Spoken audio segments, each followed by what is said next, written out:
അങ്ങനെ അപ്പോൾ നമ്മൾ മോളുടെ ബുക്കെല്ലാം പാഴ്സൽ അയച്ചു കഴിഞ്ഞ് ഇനിയുള്ളത് എൻ്റെ ബുക്കാണ്. എനിക്ക് കൂടുതൽ knitting, painting, embroidery, doll making, പിന്നെ കുറച്ച് ജ്വല്ലറി മേക്കിംഗ്, അങ്ങനെ കുറച്ച് ബുക്സൊക്കെ ഞാൻ കളക്ട് ചെയ്തിട്ടുണ്ടായിരുന്നു. അപ്പോൾ ഇതിൻ്റെ കൂടെ കുറച്ച് ക്രാഫ്റ്റ് മെറ്റീരിയൽസ് വയ്ക്കാമെന്ന് വെച്ചാൽ, അങ്ങനെയാണെന്ന് വെച്ചാൽ നമ്മൾ ഇവിടുന്ന് കൊണ്ടുപോയി നമ്മൾ ഇന്ത്യയിൽ നിന്ന് വാങ്ങിച്ചത് മീഷോ, ആമസോൺ അങ്ങനെയുള്ളതൊക്കെ കഴിയുന്നതും വെയിറ്റ് ചെയ്യാൻ കുറയ്ക്കാൻ നോക്കിയിട്ട് അവിടെ നിന്ന് നമുക്ക് ഇവിടെ വന്ന് കിട്ടാത്ത കുറച്ച് സെൻറ്റിമെൻ്റൽ, അങ്ങനെ നമ്മൾ കുറച്ച് പേഴ്സണലായിട്ട് സൂക്ഷിക്കുന്ന കുറച്ച് കാര്യങ്ങളല്ലേ, അത് അങ്ങനത്തേതും എൻ്റെ ക്രാഫ്റ്റ് മെറ്റീരിയൽസിൽ എനിക്ക് കളയാൻ പറ്റാത്തതും ഒക്കെ, അങ്ങനെ കുറച്ച് സാധനങ്ങളെല്ലാം കൂടെ പാഴ്സൽ അയക്കാൻ വേണ്ടി ഞാനിങ്ങനെ സെക്ഷനാക്കി ഇങ്ങനെ അടുക്കിക്കൊണ്ടിരിക്കുകയാണ്.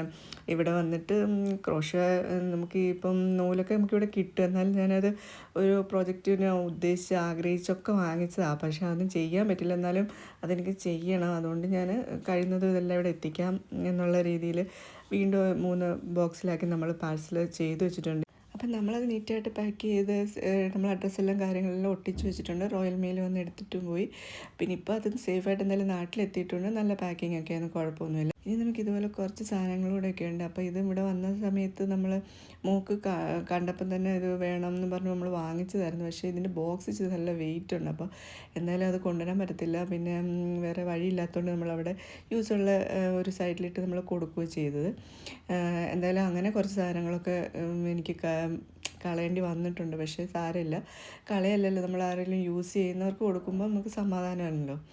അല്ലാതെ വേസ്റ്റ് അത് പറ്റില്ല. അവിടെ എന്തായാലും അങ്ങനെ ഒരു ഓപ്ഷൻ ഉണ്ടായിരുന്നുകൊണ്ട് നമ്മൾ ഫ്രീ സൈറ്റിലൊക്കെ ഇട്ട് കൊടുത്തു. പിന്നെ ഇതിപ്പോൾ മോൾക്ക് കുറച്ച് ഫ്രണ്ട്സ് ഉണ്ട്, കുറച്ച്. അപ്പോൾ അവർക്ക് ഒരു റിട്ടേൺ ഗിഫ്റ്റ് പോലെ എന്തെങ്കിലും ഒരേപോലെ കൊടുക്കണം എന്നുള്ള ഇതുകൊണ്ട് ഞാൻ ഇതുപോലെ 10 പീസ് വെച്ച് എല്ലാത്തിൻ്റെയും ഇതുപോലെ കുറച്ച് സാധനം വാങ്ങിച്ചു. ടീനേജർ പിള്ളേരല്ലേ, അപ്പോൾ അവർക്ക് ഇതുപോലെ പേഴ്സ്, ഇങ്ങനെ മിറർ, ഇതൊക്കെ കയ്യിലിങ്ങനെ വെച്ചുകൊണ്ട് വരാറുണ്ട്. അപ്പോൾ അതൊക്കെ അവർക്ക് ഇഷ്ടമാണ്. അപ്പോൾ ഒരു ക്ലച്ച് ക്ലിപ്പും കീ ചെയിൻസ് വാങ്ങിച്ചു. അതായത് ഇപ്പോൾ നമ്മുടെ ലെറ്റേഴ്സ് വരുന്ന, ഫ്രണ്ട്സിൻ്റെ പേരിൻ്റെ ലെറ്റേഴ്സ് വരുന്ന പോലെ.